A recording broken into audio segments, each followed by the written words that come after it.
It's the Amoeba People. It's the Amoeba People. It's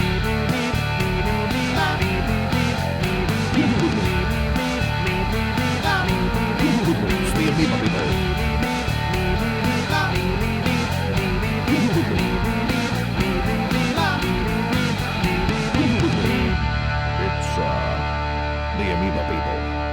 Greetings, everyone, and welcome back to the Amoeba People Podcast, the show where science and music collide. My name is Ray Hedgepeth, the singer-guitarist of the unflappably nerdy science rock band, the Amoeba People. Today, we have a very special episode for you. If you're patiently awaiting the grand finale of our audio cartoon, worry not, it will be out soon. It is coming. I know you all want to know how it ends, but in the meantime, we wanted to celebrate an amazing feat of science and engineering, an accomplishment that all of humanity can be proud of. And I'm talking about the landing of the Perseverance rover on the surface of Mars. What an amazing accomplishment. In honor of this historic event, we wanted to have a Mars party with you. Yeah, that's right. A Mars party. Come on, people. Where are my people at? I can't hear you responding. Hopefully you're just, uproariously celebrating right now. Today's episode is going to be a celebration of that mission, the Perseverance mission. But you can also use this episode as a sort of template. Yeah, think of it as like a template for your own Mars party that, you can eventually have. We figure it won't be too long until enough people are vaccinated that we can start having parties again, hopefully, And there's nothing quite like a science party, am I right? So we're going to throw a Mars party on this episode, and then we're going to give you all the ingredients that you'll need to throw your own Mars party when it's safe to do so. How does that sound? Now, before we get this Mars party started, I'd like to encourage you to please give this podcast a rating and a review on whatever podcast platform you listen to it on. That helps more and more people find out about it. And I'd also like to encourage you to visit our website, theamoebapeople.com, where we have tons of cool things, including a merch store where you can buy some awesome Amoeba People t-shirts with original artwork by our drummer, Dustin Jordan. Also, if you really love what we do and you want to support us on a monthly basis, you'll find a link to our Patreon page there as well. It's all at theamoebapeople.com. Okay, we have 3 brand new songs for you guys today. That is not a joke. 3 brand new songs on this episode. Okay, now the first one that we're going to play in just a moment, Mars Party, that one actually has already had its world premiere on the Dr. Demento show, and it's been played on the Planetary Radio podcast and a couple kids radio stations as well. So it's been out there for a couple weeks. But the other 2, they are... This is going to be their world premiere on this episode. So you guys get an exclusive, 2 exclusives. I'm not going to tell you what those songs are. We want to surprise you with them, okay? So those songs are coming up soon. 3 brand new songs from the Amoeba People. We hope you enjoy them. We also have an interview with our good friend, Dr. Fred Calef of JPL, who is going to give us an insider's view of what the Perseverance mission was like from the inside. That's why it's an insider's view, I guess. And then we're going to do a new feature called Cosmic Cocktails with our friend Brad Walther, who's going to give us a great recipe for our Mars party for a Martian sunrise. Doesn't that sound great? And then in our final segment, we're going to have some hand-picked classic B-movie Martian-themed flicks from our own senior geek consultant, Mr. Mario Salazar. I mean, every Mars party needs those great B-movies playing in the background, right? So we've got everything for you guys today. So let's get this party started off right with some music. Here it is, our brand new song from the Meebs, written, recorded, and released on February 28th, the day the Perseverance rover landed on the surface of Mars in Jezero Crater. Enjoy! Perseverance traveling through the emptiness of space. And when she lands, will she find a microbial Martian race? Nobody knows for sure. And NASA has high hopes. But whether or not we'll find those little guys, there's one thing that we know. Mars party, ooh, Mars party, ooh. When Perseverance lands in those ancient Martian sands. Mars party, ooh, Mars party, ooh. When Perseverance lands in those ancient Martian sands. Red Rover, send Perseverance over. And even though we're pretty sure she won't find a single batch of clover in Jezero Crater, where Perseverance will alight, perhaps we'll find what's left behind of ancient Martian life. Mars party, ooh, Mars party, ooh. When Perseverance lands in those ancient Martian sands. Mars party, ooh, Mars party. ancient Martian sands. Red Rover, send Perseverance over. Red Rover, send Perseverance over. Red Rover, send Perseverance over.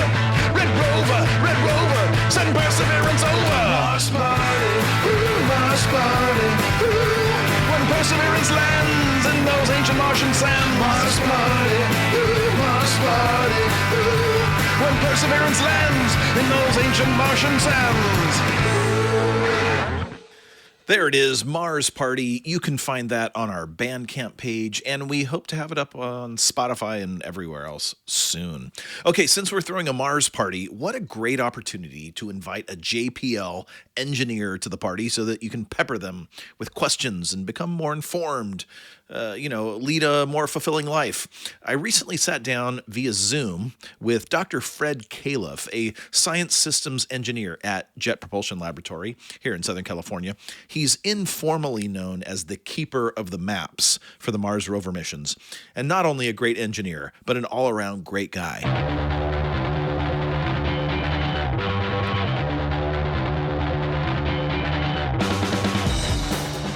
Dr. Fred Calef, welcome to the Amoeba People Podcast. How you doing, my friend? Excellent, Ray. How you doing? Oh, I'm doing fantastic. And, just thank you so much for being here and for talking about this. I'm super, super excited to have you here. I'm equally excited. And you would think that, this is my third rover that would be old hat, but it's really not. It's always exciting and always new. Fantastic. Just because, the Amoeba People, we are not scientists. We are extraterrestrial musicians interested in science. And so we're always trying to appeal to people who might not be quite as interested in science. So for the uninitiated, people who might not be aware of what's been going on, can you tell us what the big deal about the Perseverance mission is? The big deal, it's almost hard to say where to start. We're landing in a crater where we think there was a huge lake, and an ancient lake, back in the beginnings of when Mars was kind of born. So very ancient. We think this is the same time period around when life started on Earth. So maybe if Mars was like that, it also started at the same time. So we get to look back at those ancient rocks and maybe where life started to form. And this mission is gauged towards astrobiology. The scientists picked Jezero Crater because, it's a lake and microbes like living in lakes. We know from the previous rover, Curiosity, that these ancient lakes, some of them were habitable. And what that word habitable means is, the water was kind of like lake water on Earth now, that, you could take some microbes from Earth, and if you threw them back in that ancient lake, they would survive. They'd be happy. There was energy. There was food. It was warm enough. So we think it's just like that in Jezero. But also, because of the way, water it's not just that water like kind of rains down into the lake, but there's also, in Jezero, there's evidence of a stream channel, a river coming into Jezero Crater, and then a stream channel going out, which means that all the material, all the rocks that were kind of a much larger area above Jezero, in a sense, have kind of been washed down and collected in this basin, this ancient lake. So that's where. So if there are any past evidence of ancient Mars life, little microbes and such trapped in the rocks, they would have floated downstream and collected in this area. So lakes are basically like big bins for collecting stuff, and that stuff is rocks and sand, and maybe microbes. So that's why they picked Jezero Crater. So we're very excited about that. But then the more exciting part, or excitement on top of that, is that we're going to bring some of these rocks back. So Perseverance rover is the first step in what they call Mars sample return, where we're going to take some of these rocks, we're going to drill them out of Jezero, put them in sample tubes. We're going to put those sample tubes in a pile. Another mission is going to come and collect them and then bring them back to Earth. And that seems like no big deal, but A, never been done before.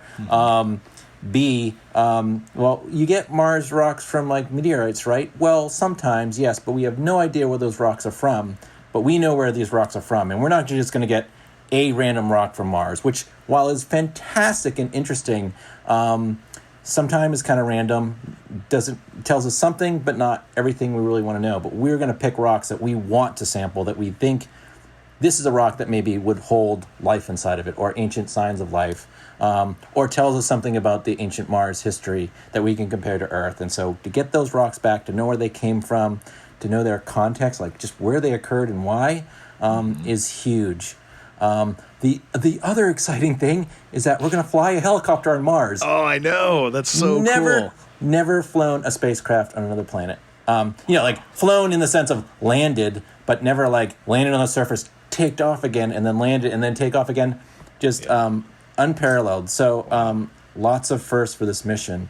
The other one, this is the thing. It's like, where can I stop? The other exciting thing, when we landed, and this is like the part where I get excited because I had a little bit of help in, is that when the rover landed, it actually used a map to find a safe landing spot. Wow. So this has never been done before. We've taken pictures of as we've landed, but they were just pictures just to kind of show like, well, this is what happened. This time, we actually made a map of the landing site to a level of quality that we've just never done. We poked at every little thing. Like, I've made maps. I made maps for MSL, for the Curiosity rover, and they were used to guide like how to figure out how safe it was to land. But it was like a big area. It was like the city of Los Angeles. It's safe to land there. Okay, great. Well, maybe not really Los Angeles, somewhere else, but but that size area, right? And that's fine. It was great. I helped with that. But for 2020, for the Perseverance rover, we do that to such a fine scale where we were looking at where every rock that we could see, figured out where it was, and we generated this hazards map, and that went up on the rover. So the rover, as it was landing, was taking pictures, comparing them to the base map, and then said, here's where I am, and here's a safe place where I can go based on where I am, and I'm going to land safely there. And that worked to a degree of accuracy. Basically, this is how accurate it was. It thought it landed on the left side of the street. Oh, no, it just landed on the right side of the street. Man, that's how far away it was from where we thought it landed. It's just I know maybe for the average person that doesn't seem like a big deal, but this is the next step in going to Mars, where we can now begin to land anywhere. And this site was a place, Jezero Crater was deemed unsafe for Curiosity. It couldn't land there. It didn't have the capability. And that frustrated scientists because Jezero was really interesting and other places like it. So now, Mars suddenly opens up a whole bunch of new areas that we can go to. So, so just excitement upon excitement upon excitement upon excitement. Now, the next thing I wanted to find out from Dr. Fred was his experience working remotely. And in this case, I mean remotely. JPL engineers have been working remotely from another planet for a very long time. So how did things change? You're already remote from Mars, and now you're remote from your place of employment as well. How did that change this entire mission? I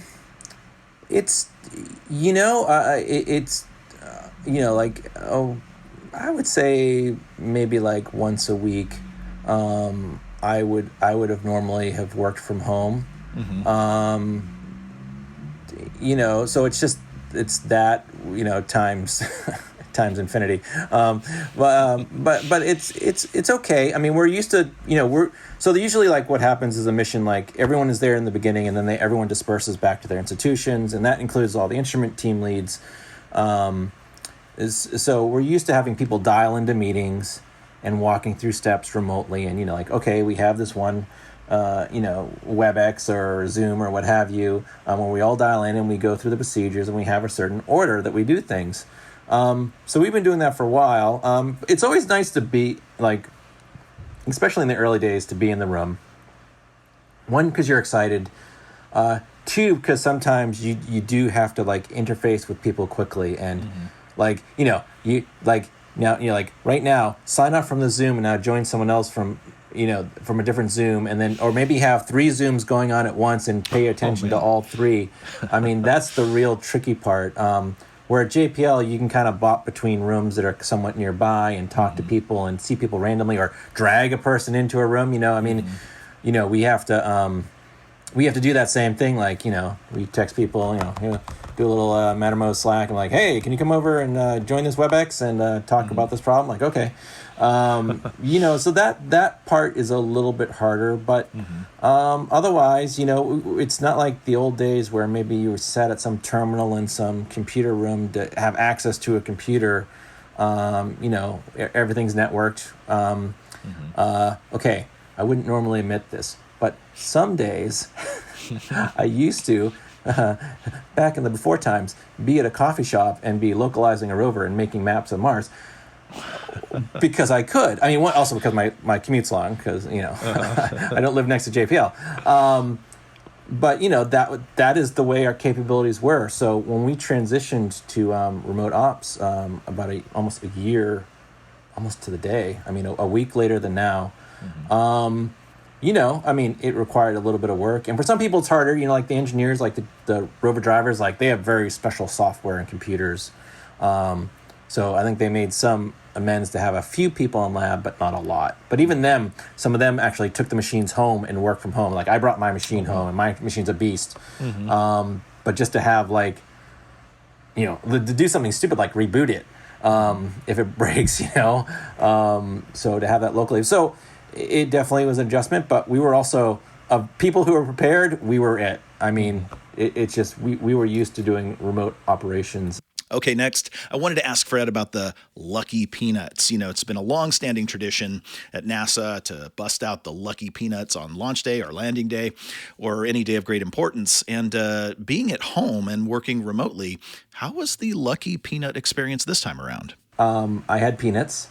No special rituals for them. We don't have a specific brand. It's just peanuts. I was a little worried. I was worried for a moment. I'm like, I'm pretty sure we have peanuts. And then like landing day, I'm like, oh, I'll just go downstairs and get some. I'm like, all I'm finding is almonds and da-da-da. I'm like, will any nut do? I don't know.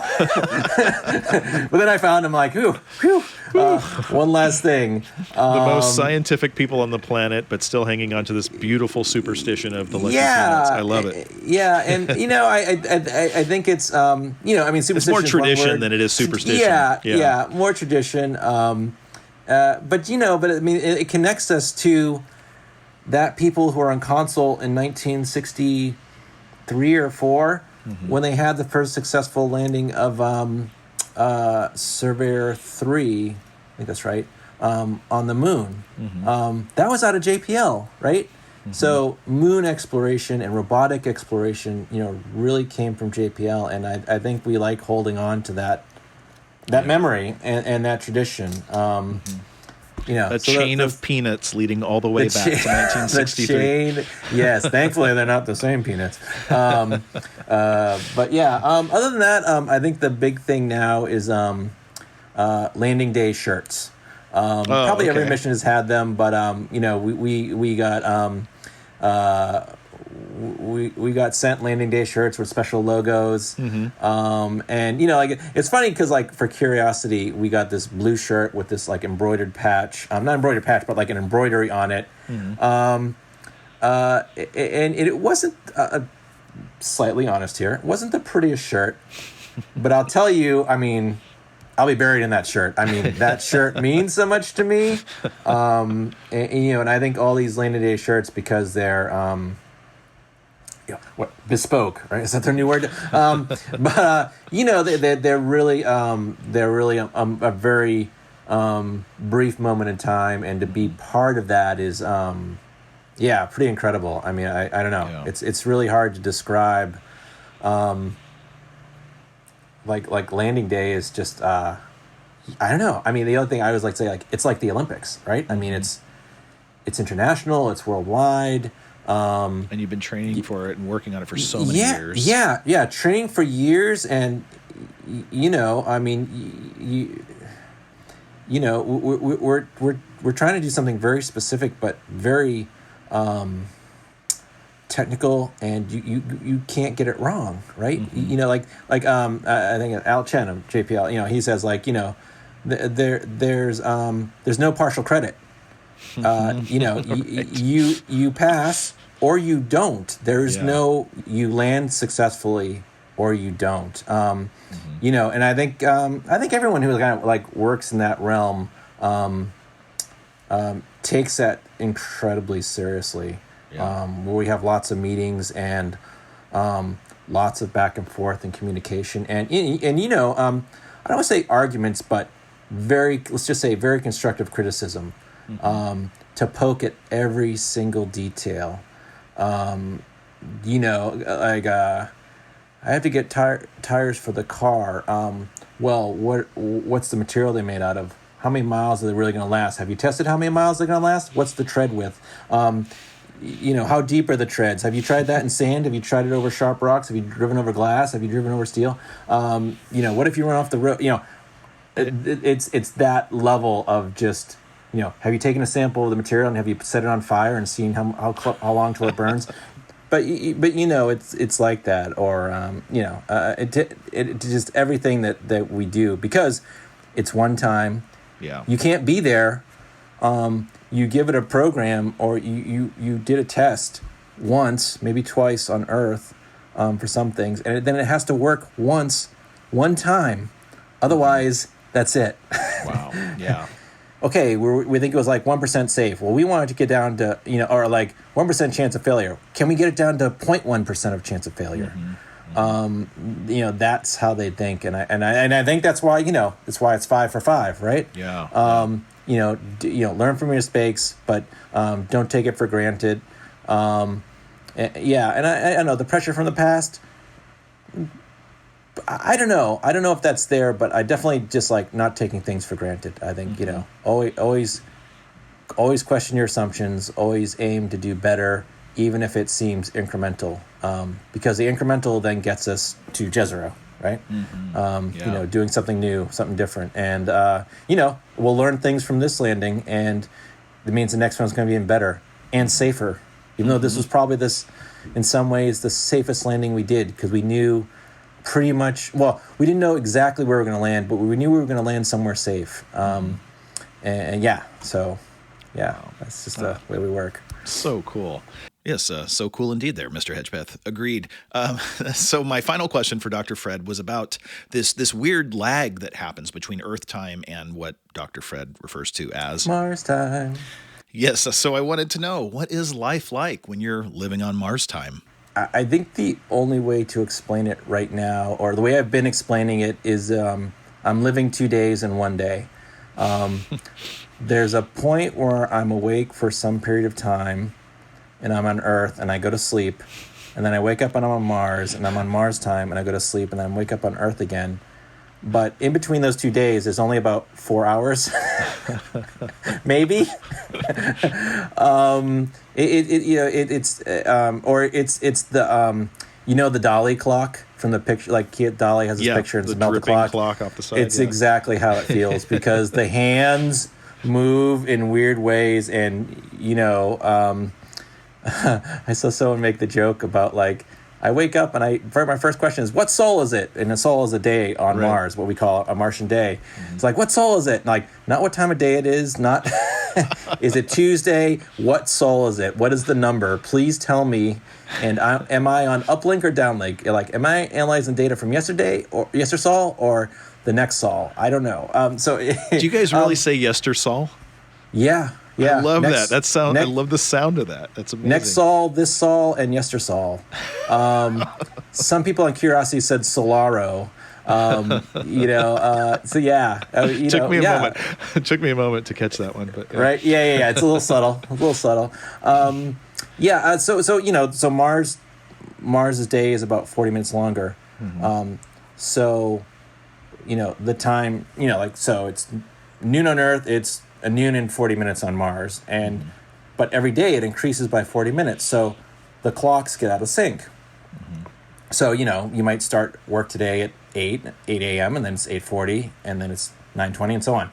However, there's also a unique thing which began with Curiosity, which is Mars orbiter time. So the way it usually works is that the rovers don't just speak to Earth. they speak to Mars orbiters, which are closer. These satellites that fly over the rovers, and they basically beam a bunch of information to the satellites, and then those satellites beam the data back to Earth because they have a big antenna that's closer to the rovers, and then the satellites have bigger antennas which they can beam back to Earth.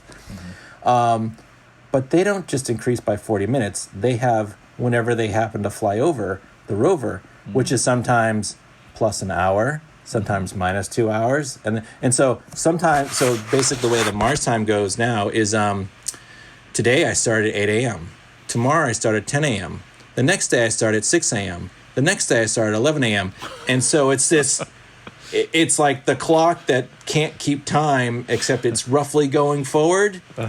And so, there are days like, oh, I start at 10 p.m. Oh, then I start at 2. And then I start at midnight. And then I start at 4 a.m. And so it's, let's say challenging. And then you get out of sync with your family and then you're like, you're right when they're getting up, you're going to sleep, or it's midnight for you when they're awake and they want to go to lunch and you really want to see them, so you go to lunch, but you're in kind of this haze of Mars lag. Like you just got off a 24-hour plane flight, I flew to see the hobbits in New Zealand, and now I feel like I'm in Middle Earth, because you don't quite know what's going on. You're like, it's sunny. Why is it sunny? I'm tired. Oh, that's right. I'm still on Mars. So it's challenging. Gosh, that sounds very disorienting.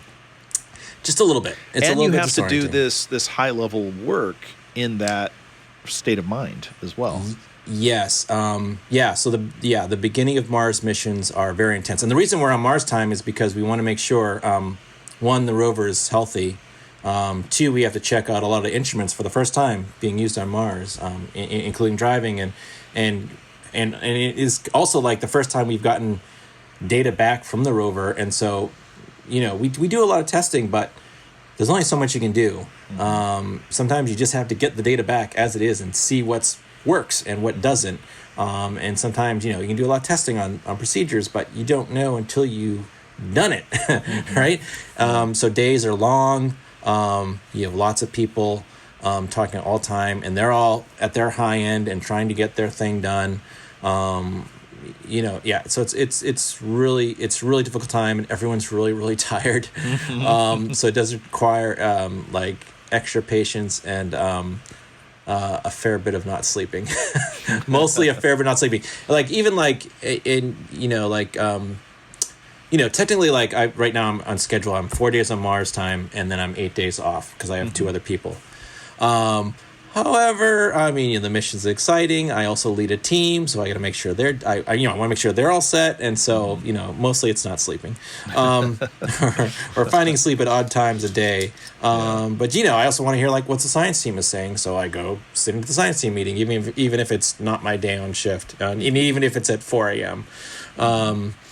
Because you want to stay connected, and it helps to be connected, to know what's coming up or know what's changing or transitioning, which often happens in the beginning of missions. We hit our stride, eventually. It's challenging. But it's not forever.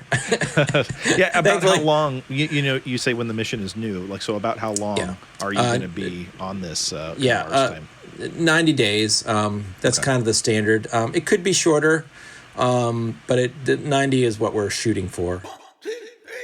Mars time, you got me in a whirl. I'm on Mars time. I think that I might hurl. I'm on Mars time. You got me spinning round, and if you're looking for me, well, you know where I'll be found, here on Mars time.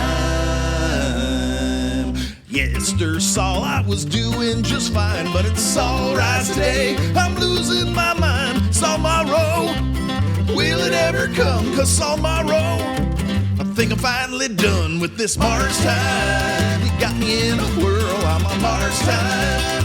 I think that I might hurl. I'm on Mars time. You got me spinning round, and if you're looking for me, well, you know where I'll be found, here on Mars time.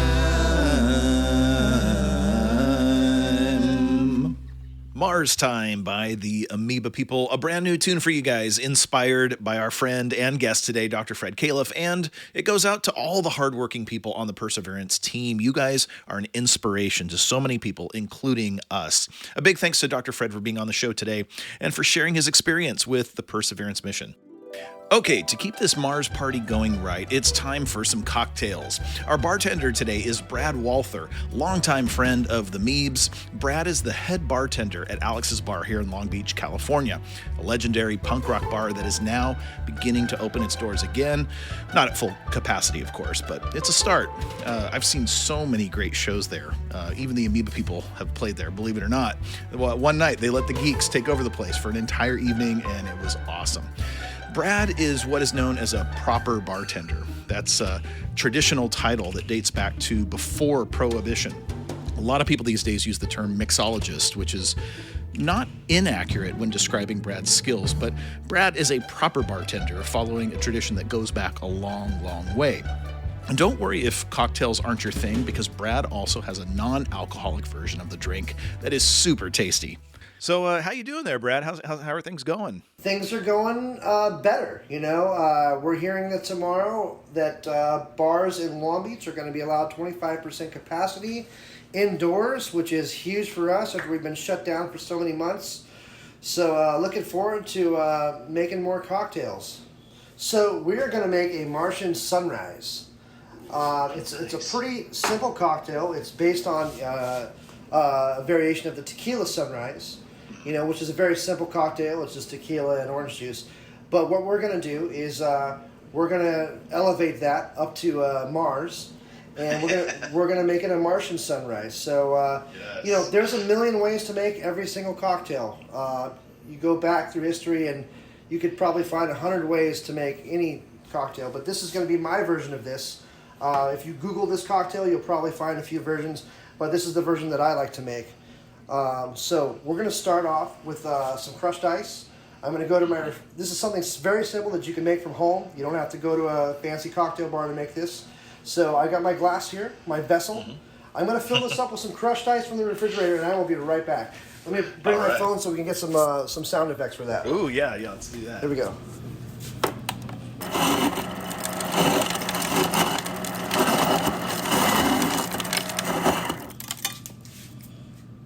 All right, so I've got my vessel, my cocktail glass filled with some crushed ice. There it is. And what we're going to do is we're going to do 2 ounces of Reposado tequila. I'm using Altos, very reputable company. 2 ounces of that. And then what I do is I do a half ounce of fresh squeezed lemon juice and a half ounce of fresh squeezed orange juice.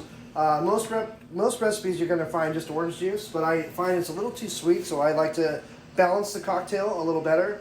So I pre-squeezed my lemon and orange, fresh squeezed juice, and I'm going to do 1 ounce of that into my mixing shaker, my mixing glass, my shaker. Nothing like that fresh squeezed. So there we go. I got my my shaker right here, right? So what I'm going to do is I'm going to do what's called a dry shake. So I'm going to shake this up. Don't have to shake it long because we're not diluting any ice or anything. Just going to mix it up. There we go. All right. So I'm going to pour that. That's my lemon juice, orange juice, and tequila. I'm going to pour that right over the ice. There we go. And now I have my berry and grenadine syrup. So the traditional recipe is you're making a berry syrup, which is equal parts sugar to berries, and then double the water. But so what I did is I have half berry syrup and I have half grenadine. Grenadine is made with equal parts sugar. You're going to use fine baker sugar and pomegranate juice. So that's how you make your own grenadine. You don't have to buy it at the store. It's super easy. Go buy some palm, go get some baker sugar, half and half, you know, and you're good to go. So I'm going to measure out 1 ounce of my grenadine and berry syrup. Here we go. There she blows. And I'm just going to drizzle that over the top of my cocktail.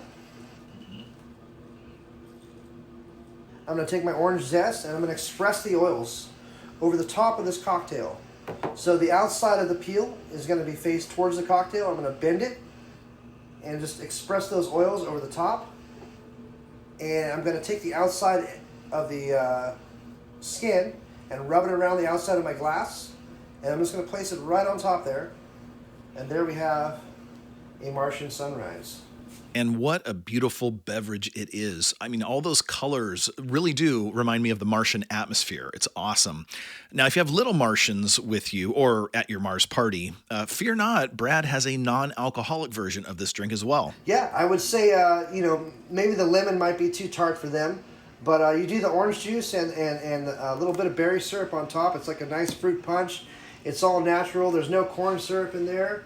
And it's good for them, and it's tasty, and they love it. You know, if you can get some shaved ice, you can almost make a snow cone out of it. Oh, fantastic. A big thanks to proper bartender and good friend of the Amoeba People, Brad Walther, head bartender at Alex's Bar here in Long Beach, California, for this cosmic cocktail, the Martian Sunrise. So everybody raise your glasses. Let's have a toast, huh? To this Mars party and to this brand new song from the Amoeba People, the Mars Soiree. Cheers.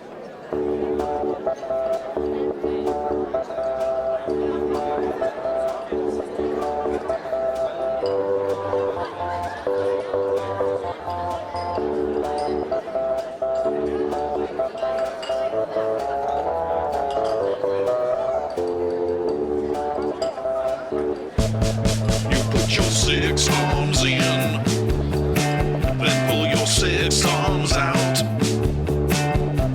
You do the Martian boogie, and then you turn yourself around. You boogie all night, you boogie all day, and then you boogie right down to the Mars soiree.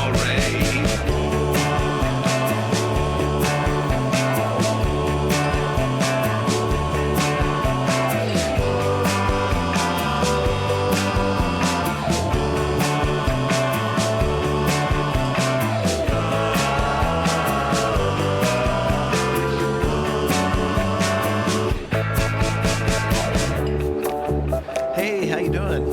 Hi. So what do you think of this Mars Soiree, huh? Oh, it's groovy. Yeah. You know, I've been to Jezero Crater. On Mars? Yeah. Well, I mean, I've actually I drove a rover through Jezero Crater from Earth, but you know. Oh, but you've never been to Mars. Well, I mean, no one really has been to Mars. I mean, Well, the rovers have. well, yeah, but the rovers, I mean, you know, they're just robots. Oh, but they're so much more interesting than humans. Say, can you introduce me to a rover? You want me to introduce you to a rover? Oh, yes, please. Okay. Groovy. You put your 6 arms in, then pull your 6 arms out.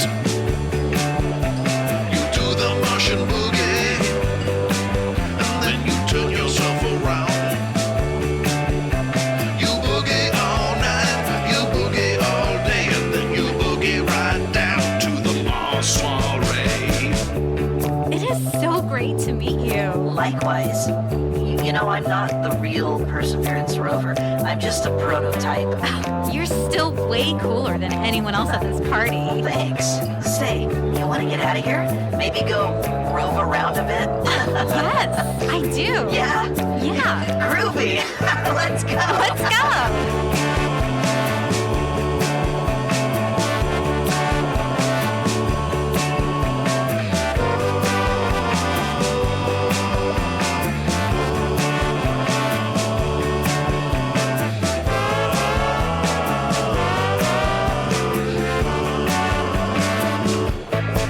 You put your 6 arms in, then pull your 6 arms out.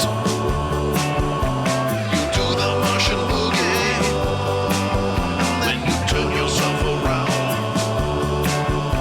You boogie all night, you boogie all day, and then you boogie right down to the Mars soiree.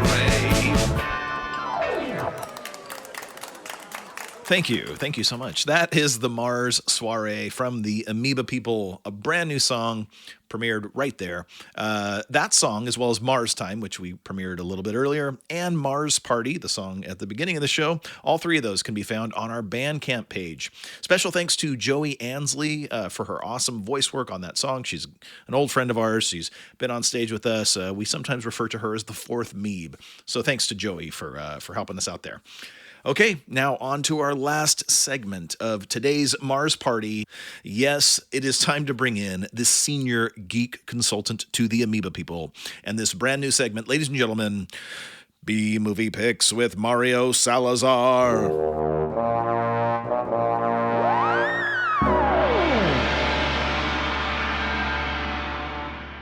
Thank you, Ray, very much. Well, it's really fantastic to have you because I cannot wait to hear what these amazing B-movie picks are. Like, guys, okay, first of all, let me give you a little bit of background on Mario here. Sometimes we call him Mr. You know how in the Amoeba People, we go by our last names? It's Mr. Hedgepeth, it's Mr. Mosley, it's Mr. Jordan.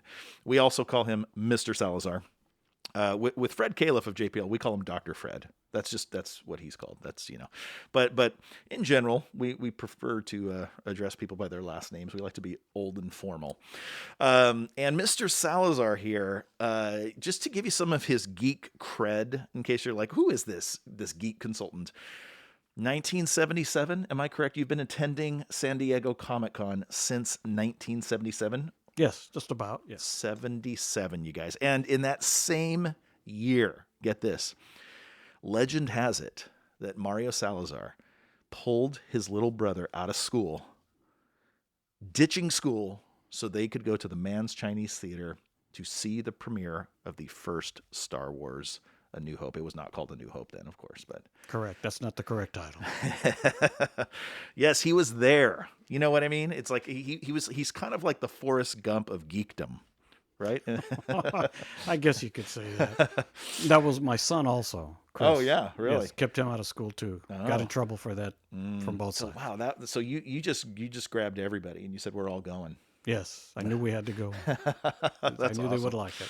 And they still speak about it fondly. Hopefully. I think they can remember. They say they remember. Okay, so Mario, what are these picks? I know I've asked you to come prepared with 3. That way, if people have a hard time finding one, they should be able to find the other 2. And but hopefully, you can find some of these out there. I don't know where you get your movies. I mean, occasionally I'll just come to my house. I'll come home from something, and I will find something on my porch that Mario has left there, and it's just some old movie that I have never even heard of. And I mean, the guy's library goes deep. But take us on a little adventure here. What picks do you have for us today?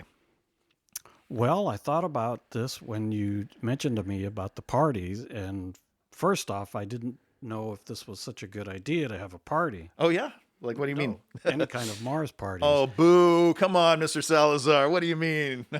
Well, the first thing that came to mind was I remembered that scene in Independence Day. Vivica A. Fox goes up the top of the skyscraper in downtown L.A., and they're having a rave party up there. I see. Oh, I see. Yeah. And then... We don't want a repeat of Independence Day, is what you're saying. No. I don't know about parties. So you're a little wary of this Mars party of ours. Okay. Yes. Because I had read... online, when the Mars rover landed and they had the parachute, and I don't know if I could have talked to Fred and told him that I thought this was a bad idea. Oh, yeah. Buried in the story, it mentioned about they had put the coordinates for the front of JPL. That's right, yeah, because you sent me that article. I remember reading that, yeah. And I thought, this doesn't seem like a good idea. Doesn't anybody watch movies up there? Come on, JPL. Yes, exactly. NASA, what are you thinking here? And like I said, I dug through my mind, tried to remember what movies I liked. Going back to thinking with these coordinates, I thought of Mars Attacks. Of course. A great movie that I love. Gosh, that's a brilliant one. And I think this is the one that has the true depiction of what Martians look like. Yeah. We can pretty much guess if they do come for us, that is what they will look like. Yes. Yeah. I would almost bet it. And I had forgotten that, on in that movie, it was our drummer Dustin Jordan who reminded me of this. They used the music of Slim Whitman to destroy the Martians, right? That's right.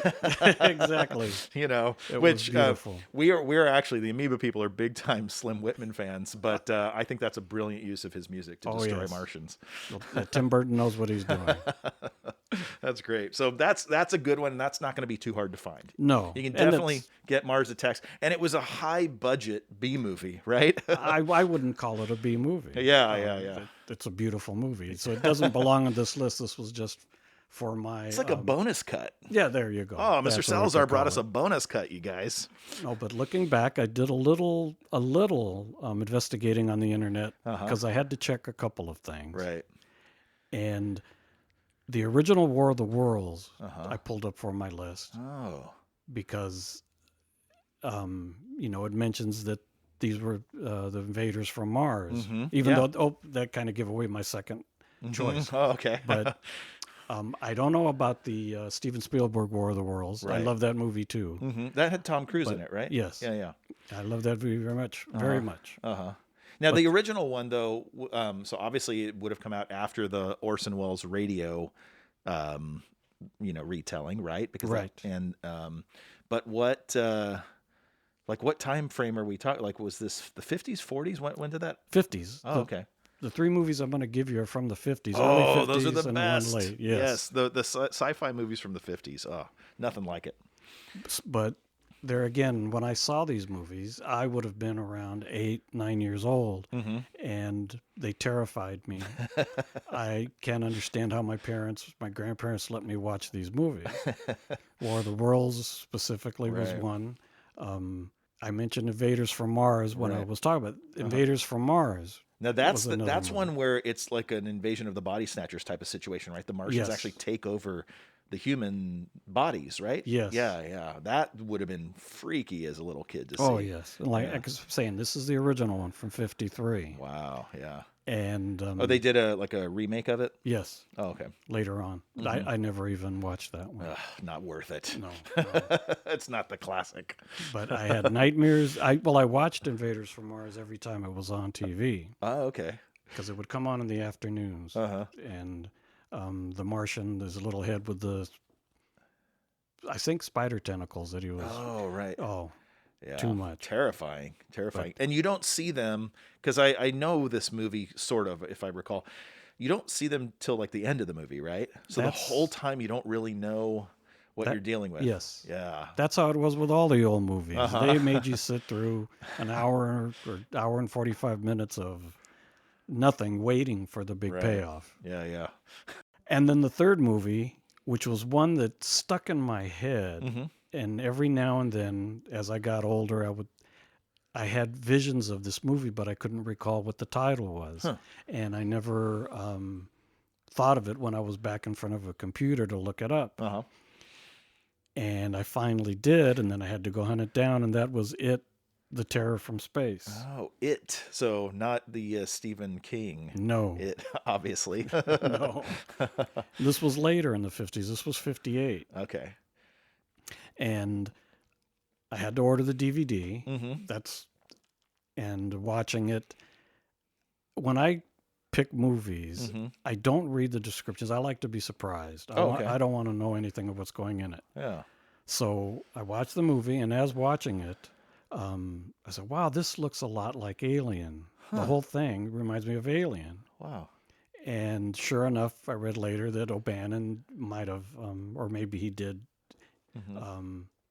get inspiration from this movie. Quote unquote inspiration, yes, right? Yes. But I don't Not remember. theft, but inspiration. Yeah. I don't remember reading anything about that when the movie came out. Interesting. Yeah. When Alien came out, because I Right. loved Alien and read everything about it. I never saw any mention of It, but It is a great movie. Okay. So It, the Thing, what's the full title? It, the Thing from Space? The Terror from The Space. Terror from Space. Okay. So what is I mean, obviously I know the story of Alien, but how would you describe the plot of It, the Terror from Space? Well, it's a spaceship coming back from Mars. There again. And a Martian hitchhiked, like just caught a ride and they didn't know it? They didn't know. Ooh, that's good. I like that premise. And I remember as a kid just thinking, why didn't they just stay on one floor of the spaceship until they got back home? Don't open the door. Don't go looking for this guy. I just would have stayed hidden in one room. Right. But then you don't have a story if they stay on one floor. Exactly. Right? So exactly. That could be a really boring sci-fi flick if they're like, don't go in there, and they don't. And they're like, okay, we'll listen to you. But then nothing happens. Right. So, yeah. And then there's other movies, but they're not really B movies. And then I thought about it, and I'm thinking, because there's some spooky movies too from my childhood. Mm-hmm. I'm wondering if all these movies weren't Mars movies, mm-hmm. but maybe the executives figured people would get tired of seeing another movie of a monster from Mars, and that was why they came up with Other Planets. Right. Because there was The Man from Planet X, which another one. Well, I think every sci-fi movie terrorized me when I was a kid. So that's how they knew they could get people to keep coming to the theaters, yes, right? Yes. Yeah. That terror. They could strike the terror in the youngsters. And the one thing I wanted to leave you with was, if someone was going to contact you right away and say, well, how can Mr. Salazar or Mario say that all the Martians look like the Martians on Mars Attacks? We would have seen pictures of them. Mm-hmm. Well, then go watch John Carpenter's Ghost of Mars. Okay. And then you could see that maybe the Martians. And that's hard scientific proof. Yes. Ghosts of Mars from John Carpenter. I mean, you have to believe John Carpenter. Yeah. I mean, if he says it or at least shows it, then you know that's authentic. Exactly. Well, thank you so much, Mario Salazar, senior geek consultant to the Amoeba People. We really appreciate you being on the Amoeba People podcast today and sharing your B-movie Martian picks. Oh, thank you again for having me. And those picks, once again, were War of the Worlds from 1953. That was directed by Byron Haskin, screenplay by Barry Lyndon. By the way, when I looked that up, I was like, Barry Lyndon? That sounds like Barry Lyndon, the old novel, which was made into a movie by Kubrick in the 70s. Sure enough, I look it up, and it was a pseudonym for the British playwright Alfred Edgar. And I tell you, these rabbit holes on the internet, you can fall down them rather quickly. Also from 1953, Invaders from Mars. That was Mr. Salazar's second pick. That was directed by William Cameron Menzies, and the screenplay was by Richard Blake. His third pick was from 1958, It, The Terror from Beyond Space, directed by Edward L. Kahn, screenplay by Jerome Bixby. And the other two films mentioned in his epic Martian B-movie picks for our Mars party. Of course, Mars Attacks from 1996, directed by Tim Burton, written by Jonathan Gems. And John Carpenter's Ghosts of Mars, which was a screenplay by John Carpenter and Larry Sulkus. So there you have it. You've got your movie picks for your Mars party. Put them on, let the film roll, and enjoy. Thanks for joining us for this special episode, Our Mars Party. You now have the basic elements you need to throw your own Mars party when it's safe to do so. And we would love to hear from you guys and hear what kind of Mars party ideas you all have. If you like what you hear today, don't forget to subscribe to this podcast and give us a review and a rating. And visit our website as well, theamoebapeople.com. We've got lots of cool stuff there. My thanks to all of our incredible guests today. It really does take a village to put together a great Mars party.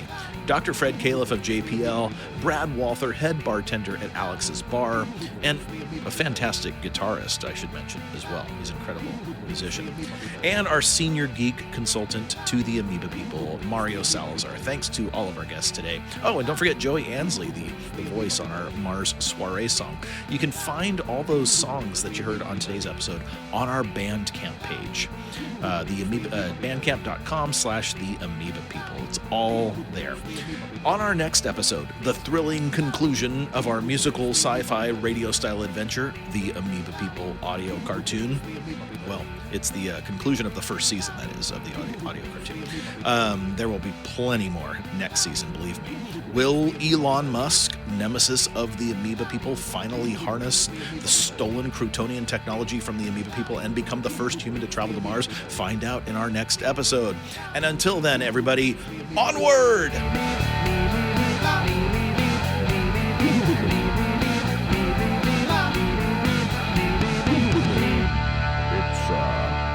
the Amoeba People.